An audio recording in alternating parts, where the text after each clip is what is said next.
मानव का संपूर्ण जीवन ही संघर्षों से भरा होता है। सुख दुख की छांव में जीते हुए मनुष्य अपना जीवन व्यतीत करता है। जीवन में अनेक बार कभी खुशियों से तो कभी दुखों से उसका सामना होता है।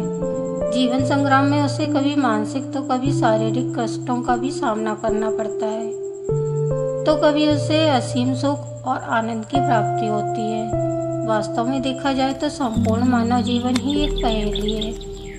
इस संसार में जीवन मृत्यु का दौर सतत ही चलता रहता है। जीवन की राह में अनेक पड़ाव ऐसे भी आते हैं जो कष्टों से भरपूर होते हैं, जिनसे घबराकर यदि हम अपनी हिम्मत खो देते हैं तो यह हमारे असहनीय दुख का कारण बनता है। जब हम आपदाओं और विपदाओं से घिर जाते हैं और इनसे बाहर निकलने का हमें कोई रास्ता नजर नहीं आता है, तो ऐसे मुश्किल समय में एक ही शक्ति हमें उबार सकती है, वह है पराशक्ति।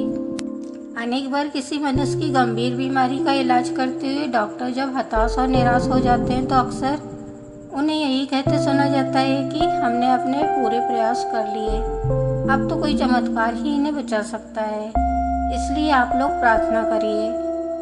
और कई बार तो ऐसे समय में की गई प्रार्थनाओं का सुखद परिणाम चमत्कारिक रूप में देखने को मिलता है।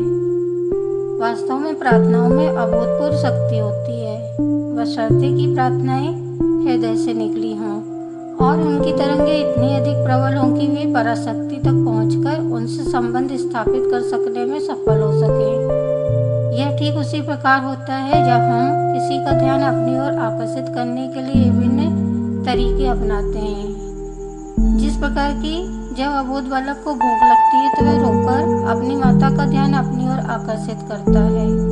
जगत के पालनहार हम सबके परम पिता तो एक ही हैं और उनकी संतानें हम सब असंख्य हैं।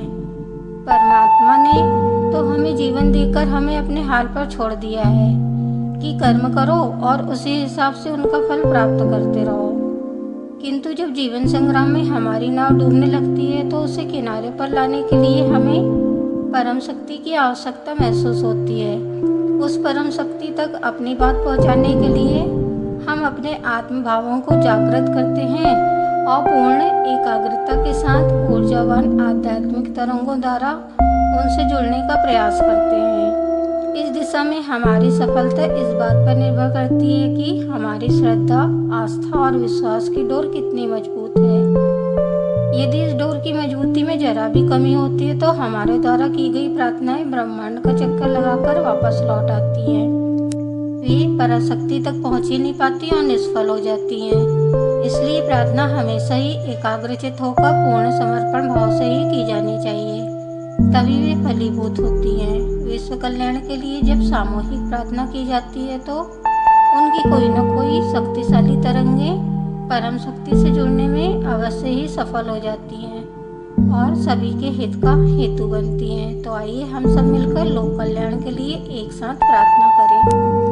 हे शूलपाणी तापित हृदय का ताप हरो, हे अनीश्वर, हे त्रिपुरांतक संताप हर मन का हरो अधीश्वर, हे पालनहार रुग्ण काया का त्रास हरो, हे परमेश्वर, हे कृपा निधि जीवन को नव प्राण दो जगदीश्वर, हे करुणा सिंधु कष्टों को अब विराम दो करुणाकर, हे महाकाल कातरस्वरों की सुनो पुकार महेश्वर, हे भूतपति दारुण भव बाधा हरो, हे भूतेश्वर, हे सर्वज्ञ शरण में अपनी ले लो विश्वेश्वर, हे भक्त वत्सल देर न करो अब तुम कृपा निधान, हे दयानिधि दे दो हमें फिर शुभ्र स्वच्छंद विहान। ओम नमः शिवाय।